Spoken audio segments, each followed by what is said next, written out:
fellow artists, and if you're new to my channel, welcome. I'm Mad Tzen and I'm a digital illustrator. I create Procreate tutorials for beginners. In today's Procreate tutorial, I'm going to show you two of the best ways on how to blend colors in Procreate. So for the first example, we're going to go to Gaussian blur. With this method, we get a really good blend between the colors, the higher the percentage we choose for Gaussian blur.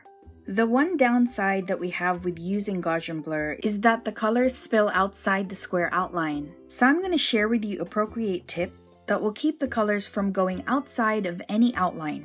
So we'll need to go to Layers and click on the image that you'd like to blend, which will bring up a list on the left. Then choose Alpha Lock. So now when we go back to Gaussian blur, you'll see that we can maintain that square shape while blending the colors at the same time. The second way is through the use of the smudge tool. Any brush in the smudge tool library can be used, but my personal favorite is the round brush, which can be found under the painting category. While using the smudge tool, you can experiment with the brush size and opacity sliders on the left, which can give you some different and pretty interesting results. So I'm just going to do some up and down strokes for blending the green and yellow example, and you can see that we're starting to get some nice blending between the colors.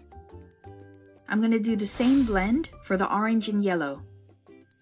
If you need more of one color, you can achieve it by pulling that color out to wherever you need it to be. So I'm going to give you an example with the pink and green. So I'm only doing brush strokes from the pink towards the green. I'm going to do the same for the orange, and I'm only going to do brush strokes from the orange to the pink. Now you know how to blend colors in Procreate.